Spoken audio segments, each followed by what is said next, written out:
Good morning. My name is Shashikant Kut, and today I am going to present my internship on ISP, that is Internet Service Provided. So let's get started.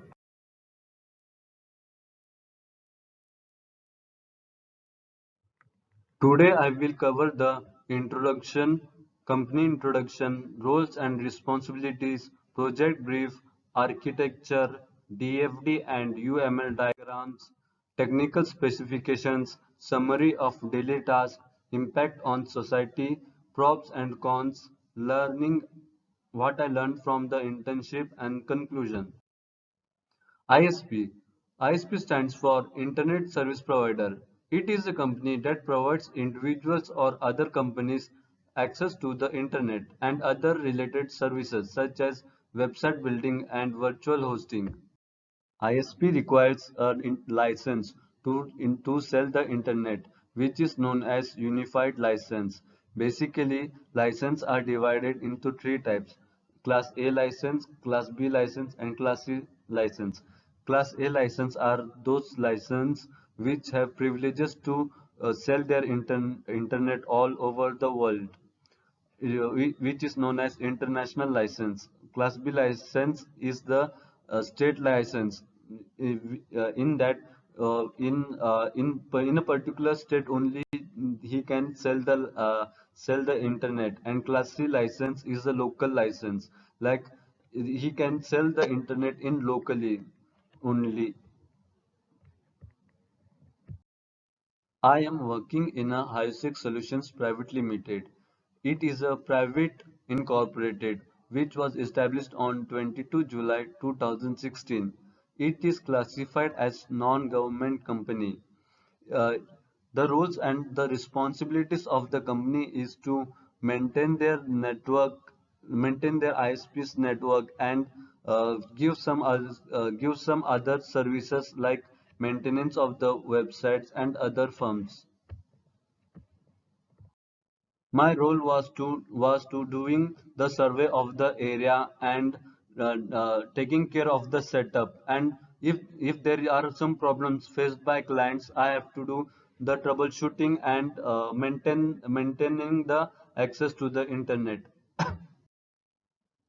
Project brief. Basically, we work on two basic types of network, that is wireless and optical fiber communication. In wireless, there are many steps to check to provide wireless connections. Like we have to check wireless what is the reliable frequency, spectrum, wireless nodes, protocols, and as I mentioned, survey of the area. In fiber optical communication, we have to set up wavelength, uplink and downlink, optical sensitivity, OFC, like splicing and doing fusion, power measurement and planning, and what will be the total cost. This is the architecture of the ISP's backbone. Basically, here you can see like the blue lines are the backbone of the ISPs. These lines are international fiber lines which connects globally. Like for example, these blue lines connect the USA and India, like Africa, South Africa. And here you can see is the regional lines, like that is local or national ISPs, which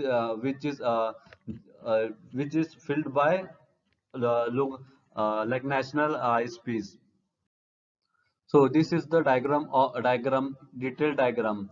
When a client requests for some websites like google.com, the client's router sends the request to the main core routers of the ISPs. The ISP's core router searches the nearest node that is giving access to the google.com.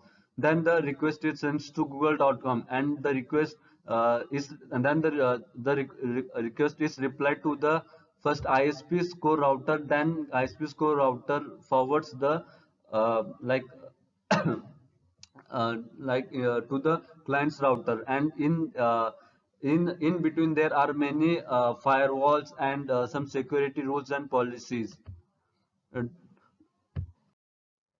So the basically with technology that we used is like we can work we require operating system, whether it can be Windows or Linux, and to set up for wireless we required a software called as Winbox, and basic hardware like dual core processor, 1 GB hard disk and 1 GB RAM. Basically, our job routine task is divided into two parts, that is online mode and offline mode. When there is online mode, we have to listen the problem faced by the customers, like what are the problems from which time they are not able to, like for example, they are not able to access the internet, from what time they are not able to access their internet, and finding the finding the problems, like what is happened, like if there is a network failure or some route like power cut and all, and if there is overload traffic, then we have to reroute our routers to transfer from the other to transfer over other traffic to the other services. And in offline mode, we have to set up our plans and configure and test the network. Impact on societies. Like it provides effectively communication using email and instant messaging services to any part of the world. It improves business interactions and transactions, saving in vital time. Banking and shopping online have made life less complicated. You can access the latest news from any part of the world without depending on the TV or newspapers.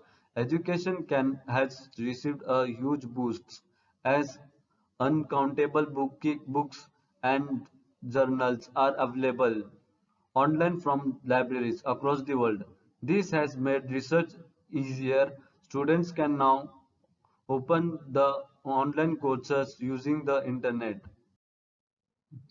There are many props and cons. Basically, the main props and cons are application for jobs has also become easier as most vacancies are advertised online with online applications.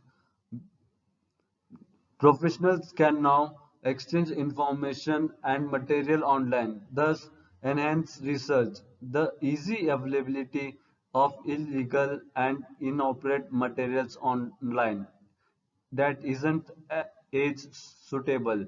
Addiction of social networks can disturb an individual life, both personal and professional. Some misuse the internet to hack into people's accounts for spurious activities include stealing data or banking information. Yet others have been known to misuse the internet of spreading hate and terrorism, two dangerous categories. Basically, we have learned how ISPs work and what are the problems faced by ISPs, like how to overcome and that the problem in less time. Like in wireless, there are many channel problems. Like we have to check frequency again and again because of some climate problems and some technical error issues, and how to troubleshoot it. And basically, in optical fiber, I have learned to how to splice the fiber cables. That is very difficult task, and some splicing fusions, like uh, how to splice and fuse two fiber opticals, because because the fiber optical is like a thread hair our like it is our like a hair, like it is very small, and it is very sensitive. Conclusion: the Internet can support a wide range of health, clinical care, and healthcare, financial and administrative transactions, public health, professional education, and biomedical research. The network capabilities need to support, and they do reflect distinct characteristics of the health environment. Security and availability are critical technical needs for health of the internet and are adaptively met by today's internet. Technical advice are needed across many areas of information technology. If the potential of the internet is to be achieved in support of health. These are the some references where which I have taken, and thank you.